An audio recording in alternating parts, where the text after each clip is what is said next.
यहाँ तो माहौल सारा कांग्रेस को। अच्छा, हाँ जी। खट्टर जी तो कहते हैं कि मैंने बहुत विकास किया है। अब यहाँ उसने कितना विकास कर रखा है? विकास उन्होंने ये कर रखा है, हाँ रोड रोक दिए हैं, जमींदारों पर लठ बरसाए हैं, गोली चलवाई है, वहाँ सुगोश के गाड़ी छोड़े हैं। जहाँ तक हम गांव में रहते हैं, गांव के सभी लोग भाजपा से नाराज हैं। विकास किया। अब हम चाहते हैं कि योगी जैसा नेता हमारे हरियाणा में भी आए, लेकिन यह ऐसी अपेक्षा हमने खट्टर से नहीं की। खट्टर तो एक बार आने के बाद कुछ नहीं सुनता लोगों। पहले बोला कि भाई हम ईमानदारी से भ्रष्टाचार को खत्म करेंगे, लेकिन जब से खट्टर सरकार आए भ्रष्टाचार बढ़ा ही बढ़ा है। अव्वल तो कोई भी सरकार इंडिया के अंदर, चाहे केंद्र में हो चाहे राज्य में हो, ऐसी कोई सी सरकार नहीं है जिसने हक मांग रहे लोगों पर लाठी चार्ज ना किया हो, गोलियां ना चलाई हो। हमाम में सारे नंगे हैं। खट्टर सबसे मुख्यमंत्री खराब था और अभी भी खराब है और हारने वाला है और मोदी भी हारने वाला है। नाराजगी तो है, जब हमारे किसान नाराज है तो हम भी नाराज हैं सर। किसान और जवान बस दो ही है हमारे देश की रीढ़ की हड्डी।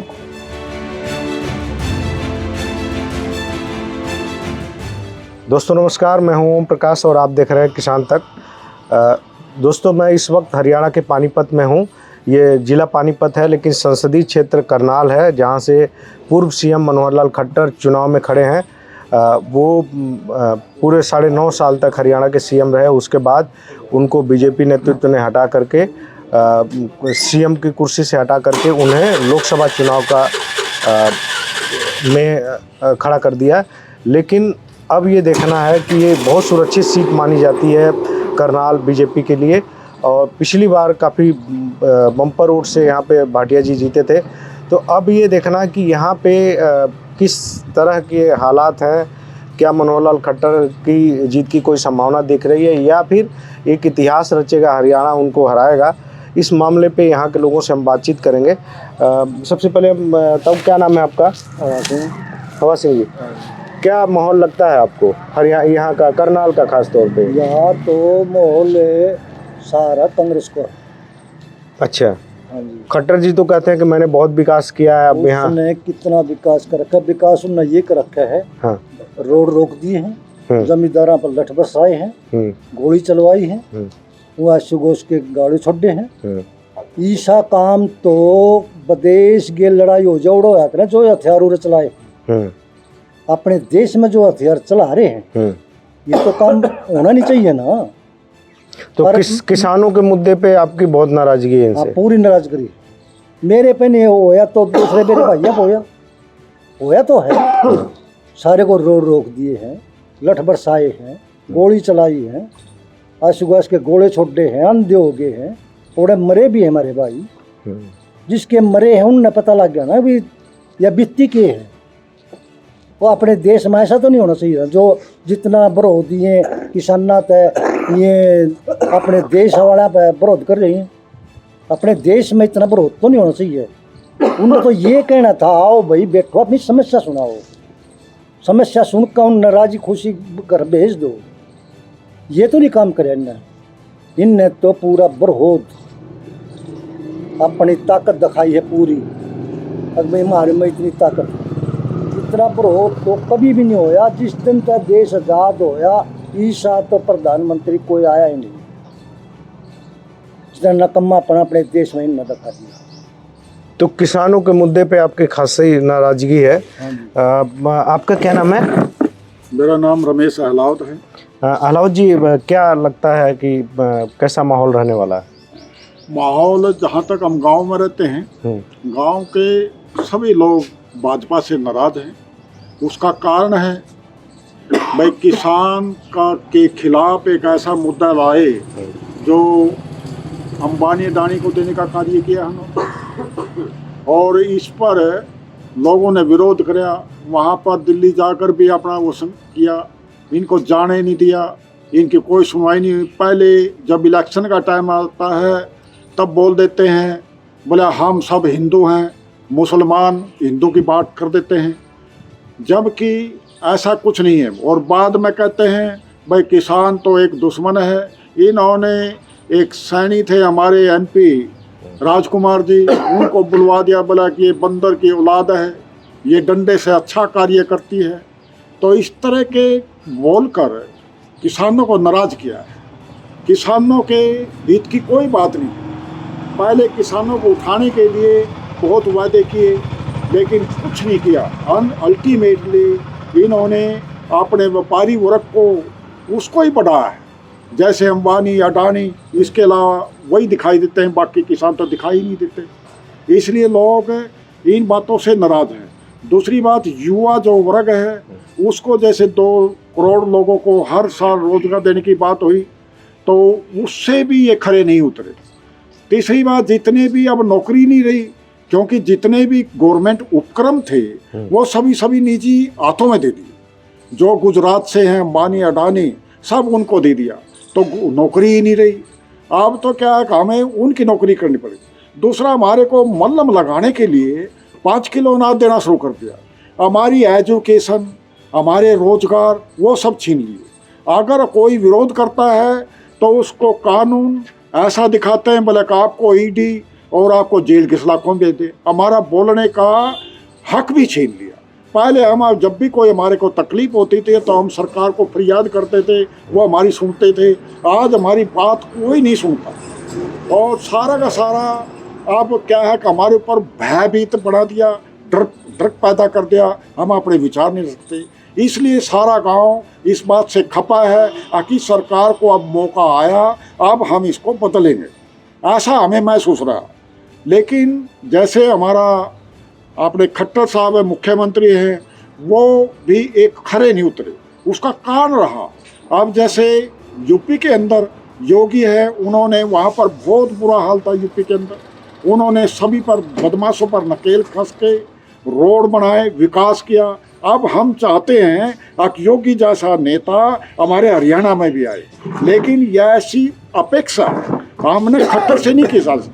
खट्टर तो एक बार आने के बाद कुछ नहीं सुनता लोगों को, और जो भी करता है वो सब इन्होंने क्या किया। खट्टर साहब ने पहले बोला कि भाई हम ईमानदारी से भ्रष्टाचार को खत्म करेंगे, लेकिन जब से खट्टर सरकार आए भ्रष्टाचार बढ़ा ही बढ़ा है, घटा नहीं है। रोजगार घटा है, बढ़ा नहीं है। तो कहीं पर भी उचित दाम नहीं मिल रहे लोगों का, किसानों का। इन्होंने कदम कदम पर अपमान किया है। और आपके पास आऊँगा, उससे पहले आपका क्या नाम है? मेरा नाम रामेश्वर आजाद है। मैं किसान संगठन में काम करता हूँ, किसानों के तो लिए। आपको क्या लगता है कि किसानों के मुद्दे पे कुछ असर पड़ेगा? जिस तरह से हम लोग दिल्ली में देखते हैं, दूसरे राज्यों के लोग देख रहे हैं कि हर नेता का हर लोकसभा क्षेत्र में विरोध हो रहा, जिस गांव में जाता उस गांव में लोग सवाल पूछ रहे हैं। और जैसे कल बात हो रही थी कि अब लोग काजू कतली ले करके उनको नहीं खिला रहे, फूलों की माला नहीं डाल रहे, उनसे सवाल पूछ रहे हैं। तो सवाल पूछने का कुछ रिजल्ट पे भी असर होगा, या अब इस सवाल पूछ के रह जाएंगे यहाँ के लोग?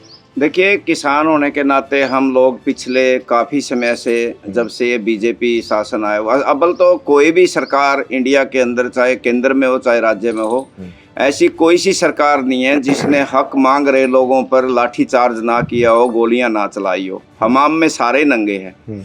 मैं अपनी बात करूंगा, इस चीज़ को देखते हुए मैं तो वोट ही नहीं डालूंगा। आप कहेंगे बीजेपी छोड़, मेरे को तो किसी पे विश्वास ही नहीं है, मैं वोट नहीं डालने वाला, मेरा पूरा परिवार नहीं डालेगा। उसके लिए तो नोटा है ना। नहीं, मैं नोटा भी, मैं क्यों समय बर्बाद करूं? नोटा भी इनकी वोट प्रतिशत बढ़ा रहा है, वो भी इनका खेल है, कुछ नहीं है। मैं ये कह रहा हूँ, किसी पे विश्वास नहीं है, किसी पे विश्वास नहीं है। इन्होंने सारी राजनीति पे विश्वास खत्म कर दिया मेरा। तो मुझे नहीं लगता कि कोई आदमी आके यहाँ कोई सुधार करेगा। किसानों पे इतने अत्याचार किए इन्होंने। एक तरफ कह रहे हैं संविधान में कि राइट्स है आपको इंडिया में कहीं भी घूमने का। पंजाब के अंदर से हम लोग निकलने नहीं दिए, दिल्ली नहीं जाने दिए। पंजाब में कोई दिक्कत नहीं, कुछ नहीं हुआ। वो लोग अमृतसर से उठ के आ गए खनौरी बॉर्डर, शंभू बॉर्डर तक। लेकिन हरियाणा में जाते जाते क्या दिक्कत थी? उनके ऊपर दीवारें खींची गई, किलें बिछाई गई, वाटर कैनन, अश्रु गैस छोड़ी गई, आखिर में गोलियां मारी गई, आंखों की रोशनी चली गई कई युवाओं की। किसानों के साथ वहाँ बैठे हैं अभी भी 4 महीने से किसानों के साथ, आप किसानों के साथ हैं, और वोट नहीं डालेंगे तो फायदा तो उन्हीं को होगा। नहीं अब मेरे को अकेला टारगेट कर रहे हो आप। अभी आप यूपी में देखना 48% वोटिंग हुई है, 52% नहीं डाला। मैं तो उनको नहीं कह के गया। लोगों का विश्वास प्रजातंत्र से ही खत्म होता जा रहा है, वोट तंत्र से ही, इन लोगों ने जिस प्रकार का किया है। आने वाली जो सरकार हैं, अगर बीजेपी हार जाती है, जैसा कि माहौल है, हारने के चांस है, अभी इनके पास कहने को विकास के लिए कुछ नहीं है, क्योंकि किसानों के लिए बताएं हमने क्या किया है। ये सिर्फ कुछ और ही मुद्दे लाते हैं, हिंदू मुसलमान या जाट नॉन जाट या और जैसा भी करते हैं, ये पाकिस्तान को लेके चलते हैं। मोदी के पास या किसी के पास गिनाने के लिए कुछ नहीं है। तो माहौल तो बदलेगा, सरकार भी बदलेगी। काफ़ी लोग नाराज़ हैं, किसान खासकर। लेकिन मैं कह रहा हूं कि किसी ने भी, किसी दल ने, जो सरकार आने वाली है, जो लोग ये 60% लोग जो बदलाव लाएंगे, किसी ने ये नहीं कहा कि हक मांगने वालों पे लाठी गोली नहीं चलेगी, हम ब्यूरोक्रेट्स की ताकत को कम करेंगे, लाठी नहीं मार सकेंगे, ये इनकी बंदूक छीन लेंगे हम निर्दोष लोगों पर। संविधान अगर बचाना है तो संविधान के अनुसार जो हक दिए हैं, हक मांगने के अधिकार दिए हैं, अधिकार को रखना होगा। अब अधिकार कहाँ रह गया है? जब मैं कह रहा हूँ 75 साल में 47 के बाद भी यही हालत है। वही एसपी है अंग्रेज़ों वाला, वही डीसी है, वही उनके हाथ में कानून है, पावर है, लाठीचार्ज करें, गोली मारें। कोई भी नेता आके सत्ता पक्ष का वहाँ ये नहीं कहता तुम ये गलत काम क्यों कर रहे हो। अब फिर मैं नेताओं को वोट दे के करूँ क्या? वो कहीं फिल्म में तो नहीं है, पिक्चर में तो नहीं है। अभी हमारे ऊपर एक आयोग बना रखा है, वहाँ जो गोलियाँ चलाई है, असुर गैस छोड़ी है, भी ये तरीके जायज़ थे ना जायज़ थे? हाई कोर्ट के जज की अध्यक्षता में बनी है एक कमेटी, समिति आई है। अभी लोग ये कह रहे हैं कि मुख्यमंत्री ने आदेश दिया खट्टर ने और गोलियां चली। उस आयोग के सामने ना तो खट्टर कह रहा है मैंने आदेश दिया था वर्बली या लिख के, ना अधिकारी कह रहे हैं कि हम क्या करें, उसने आदेश दिया था। गोल मोड़ ही चल रहा है। लोगों को ये नहीं समझ आता ब्यूरोक्रेसी चलाती है गोली या डेमोक्रेट आदेश देता है, अभी ये भी पता नहीं है। तो हमें ये लगता है जब तक ब्यूरोक्रेसी नहीं बदलेगी, डेमोक्रेसी ऊपर चंडीगढ़ दिल्ली कौन बैठा उसके कोई मायने नहीं है।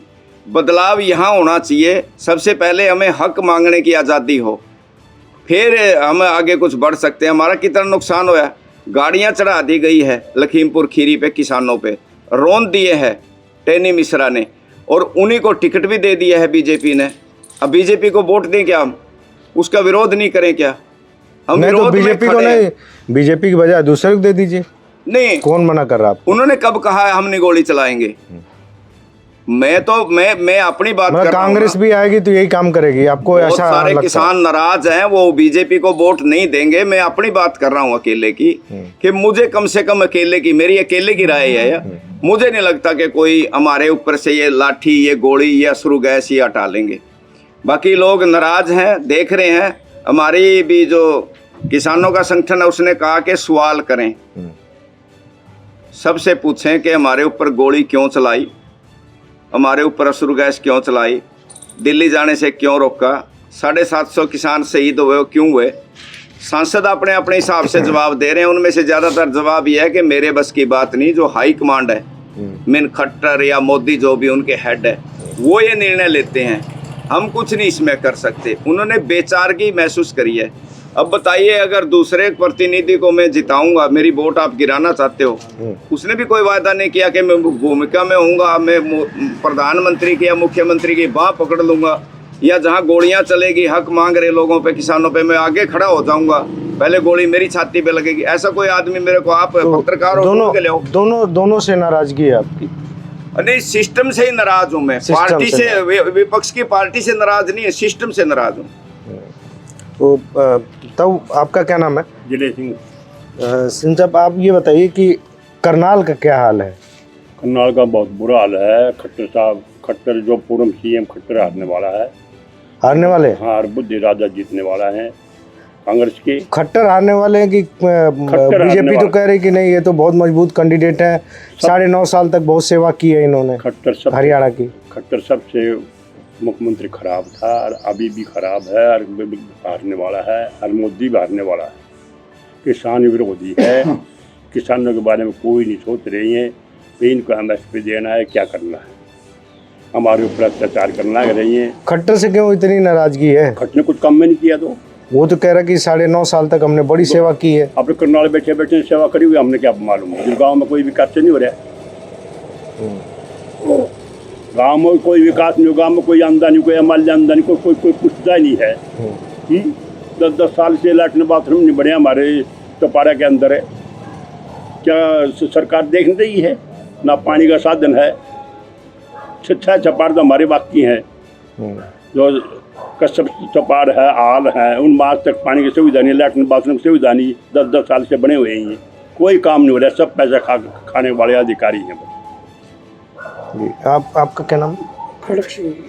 खड़क सिंह जी, क्या लगता है यहाँ पे करनाल से क्या रिजल्ट होने वाला 25 तारीख को? करनाल में तो ऐसा है भाई साहब, हर एक इंसान की यही इच्छा कांग्रेस की। अच्छा, बीजेपी करी तानाशाही। ये तानाशाही कैसे कर रही है? कैसे करी? मैं कोऑपरेटिव सोसाइटी का प्रधान हूँ। अच्छा, मेरे खिलाफ 4 बंदा को डांडा साहब ने मंत्री बनते ही पहली ही रात को सस्पेंड करवा दिया। चलो वो तो एक अलग तरह का पर्सनल मामला हुआ है, वो जांच पड़ताल उसकी चल रही है ना। मैं ओवरऑल एक पूछना चाह रहा हूँ, एक कोऑपरेटिव सोसाइटी का मामला चल रहा है, उसकी जांच पड़ताल चल रही है, एजेंसियाँ अपना काम उसमें कर रही हैं, काफ़ी दिन से चल रहा है वो काम। मैंने तो तानाशाही बताई नहीं, तानाशाही का करनाल से माहौल कुछ बदलने वाला है? बदलेगा। किसी भी काम में नहीं घुसने दे रहे इनको। हाँ, किसी भी काम में घुसने दे रहे, और गांव में विरोध है, मार पिटाई तक होती है इनके साथ। चलिए, पूरा माहौल ही बदलेगा। क्या नाम आपका? गांव में क्यों नहीं आप लोग घुसने दे रहे हैं बीजेपी वालों को? ऐसा है जी, अब बदलाव तो जरूर है। इस टाइम बदलाव पूरा, हम जहाँ भी बैठे हैं उठे हैं, उनसे पूछते हैं भाई क्या कहाँ वोट दोगे? अलग से ही पूछा, अब भाई हम तो कांग्रेस को देंगे, क्योंकि सभी तंग आए रहे इस पार्टी से। हम नो नहीं कह रहे भाई काम किसते, जो किसानों के साथ जूत खाए, जो डंडे पड़े हैं, वहाँ पिपड़ी भी पड़े थे, तो हम बात याद तो रखे हैं।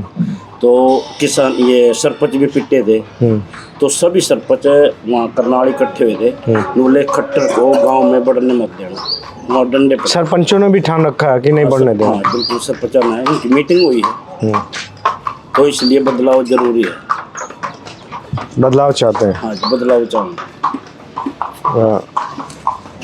ये आप लोग जाट नान जाट की बात कर रहे थे, क्या गणित है इसका? जाट नान जाट का हरियाणा में बहुत बात होती है, थोड़ा सा आप समझाने की कोशिश करेंगे क्या गणित है इसका? बीजेपी एक धार्मिक पार्टी है, हिंदुइज्म की पार्टी है। उसने अच्छा। जैसे यूपी में है, हिंदू और मुस्लिम की बात करती है वो, क्योंकि ज़्यादातर 80% वोट हिंदुओं के हैं। हिंदू तो नहीं, खैर जो भी हैं तो मुसलमानों के खिलाफ लेते हैं।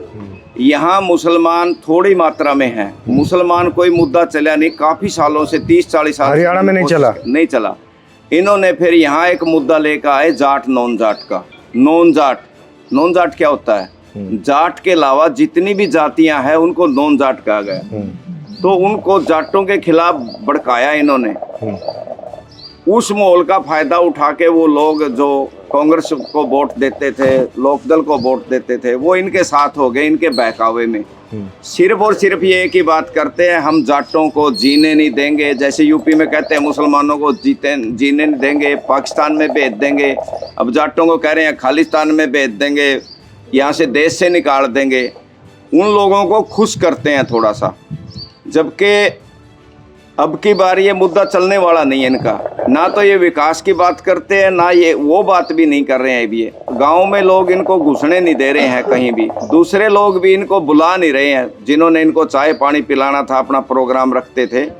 अब की बार वो एजेंडा नहीं चल रहा है इनका। जाट नॉन जाट का भी नहीं चल रहा है। मजहब का, जैसे इन्होंने राम मंदिर बनाया, उसका भी मुद्दा नहीं चला इनका, और कांड इन्होंने करवाया नहीं। खट्टर को लेकर के क्या आपकी राय है कि यहाँ से खट्टर जी खड़े हैं, अब लोकसभा में खड़े हो गए, पहले उन्होंने सीएम के तौर पे काम किया, तो खट्टर को लेकर के क्या ऑब्जर्वेशन है आपका? 9.5 साल सीएम रहा, उसकी कोई भी उपलब्धि अच्छी नहीं थी, इसीलिए बीजेपी हाईकमांड ने उसको हटा दिया। हटाने के बाद फिर उसको एडजस्ट भी करना था, क्योंकि उसके खिलाफ बहुत ज़्यादा लोग थे। सैनी को ले आए ये, उससे एक तो ये हो गया बैकवर्ड समाज थोड़ा खुश हो गया, हमारा मुख्यमंत्री होगा। उसके बाद यहाँ हरियाणा में सबसे ज़्यादा 6.5 लाख वोटों से भाटिया जीता था बीजेपी का, सुरक्षित सीट थी, यहाँ से खड़ा किया है उसने कि यहाँ सुरक्षित है, चलो 1-2 लाख कम हो जाएंगे, 3 लाख से 4 लाख से जीत जाएगा, मगर यहाँ से भी हारने वाला है वो। मैंने जो बताया अभी कोई मुद्दा नहीं चल रहा है, और जो उससे नाराजगी है वो तो बरकरार है, हर व्यक्ति उससे नाराज है व्यक्तिगत तौर पे, तो वो हारना उसने, उसके समर्थन में जैसा कुछ नहीं है, वो गांव में नहीं जा रहा है कहीं भी। खट्टर ने तो ये बोला कि भाई हमने 14 फसलों की MSP दी है और सबसे ज़्यादा खरीद की हमने। गिनाए तो सही, हाँ बताएं, गेहूं को छोड़ के और चावल को, मोटे चावल को, चावल की सारी वैरायटी नहीं है, PR हाँ PR, 2 चीज़ों को छोड़ के वो खरीदते हैं MSP। बताइए कौन सी फसल खरीदते हैं वो? सरसों खरीदी है MSP पे, कोई भी चना खरीदा है, बाजरा सरसों तो 5 लाख टन खरीदा है उन्होंने, वो खरीदा है, लेकिन उन्होंने MSP पे कहाँ खरीदा है? MSP पे ही 5 लाख टन। नहीं, खरीद कहीं नहीं है। आप मेरे को दिखाओ कहाँ खरीद की है। मंडियों में पिटती रहती है फसलें, हर बार यही होता है। MSP हर चीज़ की होनी चाहिए, टमाटर की भी हो, नींबू की भी हो। MSP से आम जन को फायदा है। अभी हमारा चावल है मोटा और ये गेहूं MSP पे चलती है, इसकी कभी महंगाई बढ़ती है आपको देखा? 400 रुपये किलो आटा हो गया है, नींबू हो जाता है 200 रुपये किलो हो जाता है, लहसुन हो गया था 400 रुपये किलो हो गया था। ये इसलिए हो रहा है, MSP नहीं है। अगर MSP पे खरीद हो ना तो इस प्रकार की जमाखोरी नहीं होगी, ना ही रेट बढ़ेंगे। ये आम जन, गरीब है, मजदूर है, सबके लिए फ़ायदा है MSP से घाटा नहीं, और हमें भी है। अभी टमाटर, लहसुन है, लहसुन का हम 20 रुपये का दाम सपोज करो मांगते हैं, हमारी लागत आती है 15, 5 रुपये लेके 20 का लेंगे, वो 25 बिक जाएगा, 30 बिक जाएगा, इससे ऊपर नहीं जाएगा, 400 तो नहीं जाएगा ना। तो जो खाने वाले आम लोग हैं उसको, हमें भी बेनिफिट है, घाटा हमें भी नहीं होगा MSP से, चाहे 5 रुपये सही, लेकिन उनको भी ज़्यादा महंगा नहीं मिलेगा। तो MSP कल्ले किसान की नहीं, हर आदमी को बेनिफिट है। जो जमाखोर हैं, जो लुटेरे हैं, बिचौलिए हैं, उनको घाटा है इस चीज़ से। जी दर जी, क्या नाम है आपका? मेरा नाम हरजीत सिंह है। तो सिंह साहब, वोट इस साल जो वोट करेंगे तो क्या देख करके वोट करेंगे? पिछली बार आपने क्या देख के वोट किया था, इस बार क्या देख के करेंगे? पिछली बार तो हम पंजाब से आए हैं, पिछली बार तो इनके लालच में हम आ गए थे सभी। अच्छा। फिर जो शोषे छोड़ते हैं भी हम आपको जे देंगे। अब तो हम 14-15 गाँव में हरियाणा के गए हैं, तो ऐसे ही देखते हैं कि जो किसान है सभी परेशान हैं। हम तो कल आटा गांव में गए थे, उसने बोला कि परसों खट्टर साहब यहाँ आए थे, तो पुलिस वाले घर घर जाकर उसको बोल रहे थे चौपाल में आओ। तो कल अच्छा, पुलिस वाले भीड़ जुटा रहे थे? हैं? पुलिस वाले भीड़ जुटा रहे थे, हाँ। अच्छा। तो कल 2.5-3 घंटा हमारे जो किसान है चौपाल में गए, 2.5-3 घंटा लेट, तो 2.5-3 घंटे में सारा चौपाल भरा था। ऐसे पता चलता है खट्टर सरकार से कितने किसान परेशान हैं। किसानों के मुद्दे को लेकर के वोट करेंगे? हाँ, किसानों के मुद्दे से लेकर वोट करेंगे। अच्छा भाई साहब, आपका क्या नाम है? किशन। क्या नाम है? किशन जी। इस बार क्या देख करके वोट करने वाले हैं आप? रोजगार भी है, बेरोजगारी कितनी चल रही है भाई साहब, और अच्छा। किसानों का मुद्दा भी है, बेरोजगारी भी है, बिजनेस सारे खत्म हो गए हैं। बिजनेस खत्म हो गई, ये तो कह रहे हैं बिजनेस बहुत अच्छी तरक्की कर रहा है। कहाँ चल रहे भाई साहब? ये पानीपत के अंदर कम से कम 500 फैक्ट्रियाँ बंद हुई है। किस वजह से? नोटबंदी में, ये GST की वजह से। GST की वजह से फैक्ट्रियाँ बंद हुई हैं? जी, नोटबंदी में ज़्यादा हुआ है, और उसके बाद आगे लेबर नहीं मिल रही, धंधे नहीं मिल रहे, ऑर्डर नहीं मिल रहे, तो ये फैक्ट्रियाँ तो बंद हो गई। सारा अडानी अंबानी को जा रहा है। बेरोजगारी की वजह से युवा सारे विदेश में जाने लग रहे, अपनी ज़मीन बेच कर। अगर यहाँ रोजगार होगा तो वो क्यों जाएंगे ना? आप पता कर लो, और एक गांव में से 100 बच्चे, 150 बच्चे सारे बाहर जा रहे, वो भी 2 नंबर में। उनको वहाँ भी रोजगार नहीं, यहाँ भी रोजगार। तो ये मुद्दे तो है। ये बीजेपी रोजगार के बारे में क्यों नहीं जवाब दे रही? पूरे 5 साल लास्ट के टर्म में हमने खट्टर के मुंह से ये सुना है कि भाई बिना पर्ची बिना खर्ची हमने नौकरी दी है। कहाँ है नौकरी? किसको लगाया है? कितने बच्चे लगे? हाँ, आप पूरे गांव में घूम के देख लो, कितने बच्चे लगे हैं? गांव के लिए एक बच्चा दिखा दो मेरे को, लगे और नौकरी तो कहाँ है रोजगार? हाँ, विदेश जाए और आपको 150-200 मिल जाएंगे यार, एक गाँव में तो वो भी अपनी जमीन बेच बेच के जाने लग रहे। और किसानों का मुद्दा है मेन। तो किसानों के मुद्दे पे और रोजगार के मुद्दे पे रोजगार करेंगे। इन्हें किया क्या है? कुछ भी नहीं। और आप अभी आए हो गांव में, जो से भी रास्ते आए हो, कोई सा रास्ता ठीक है? सारे टूटे पड़े हैं, कोई रास्ता बने हो? विकास बताओ। विकास तो रास्ते से ही चलेगा, अगर रास्ते ठीक होंगे तो विकास भी चलेगा। जब सारे रास्ते ही टूटे पड़े हैं तो विकास कैसे होगा?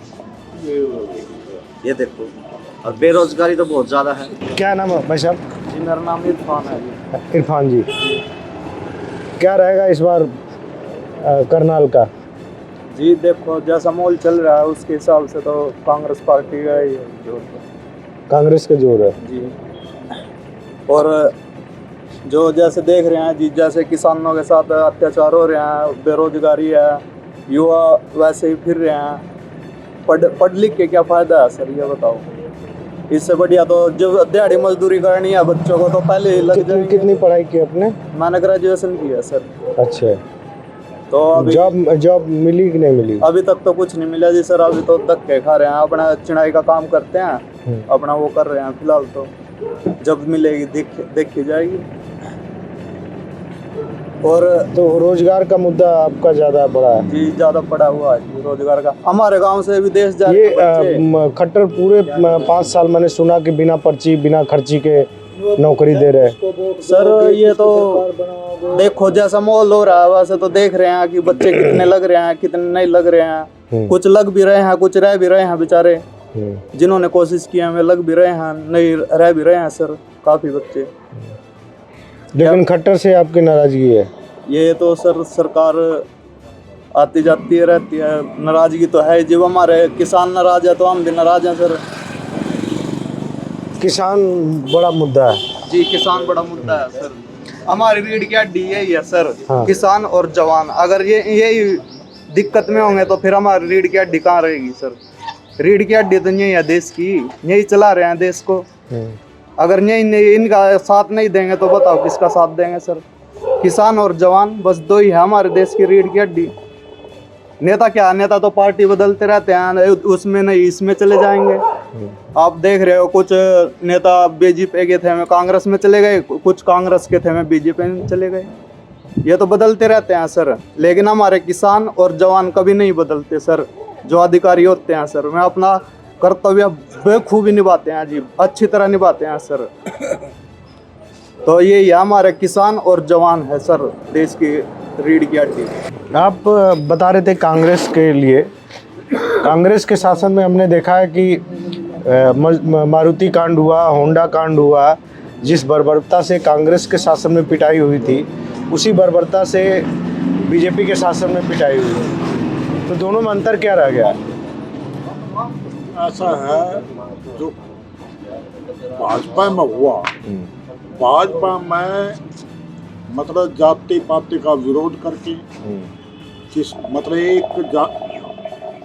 एक वर्ग को तंग करने के उद्देश्य से नौजाट नौजाट की जैसे जहर फैला जा रहा है। हमारा भाईचारा सब मिलजुल कर रहते हैं, इलेक्शन जब आ जाता है जब जाति का कर देते हैं। तो ये तो अब क्या होगा, यहाँ पर कोई वो ठीक राज नहीं लगा लोगों को। और इसमें आप जैसे बर्बरता, अब किसानों ने अपना हक उठाया तो उनके पास जुल्म किया गया। अब सरपंचों को जैसे पहले इलेक्शन लड़ाएगा, अब उन्होंने अपने हक की मांग की तो उन पर लठ बरसाएगा। अब जो ये थे आंगनवाड़ी थी और जो आशा वर्कर थे उन्होंने अपनी कुछ हक की बात की तो उन पर भी लठ बरसाए गए।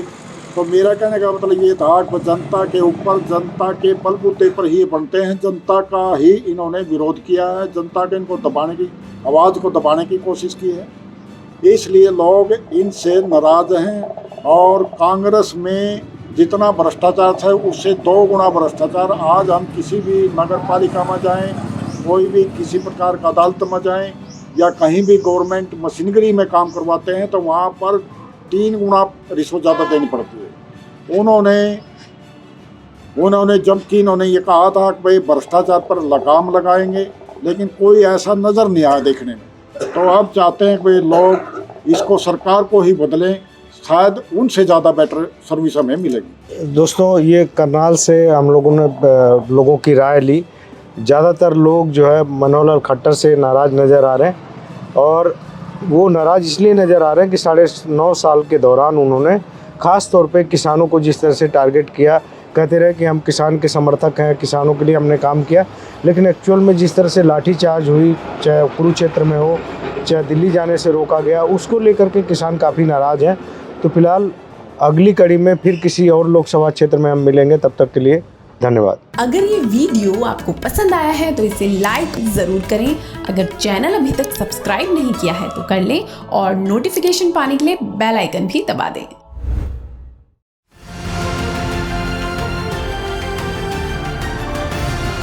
किसान तक खाना है तो उगाना है, किसान तक खाना है तो उगाना है, किसान तक खाना है तो उगाना है, किसान तक खाना है तो उगाना है, किसान तक खाना है तो उगाना है, किसान तक खाना है तो उगाना है।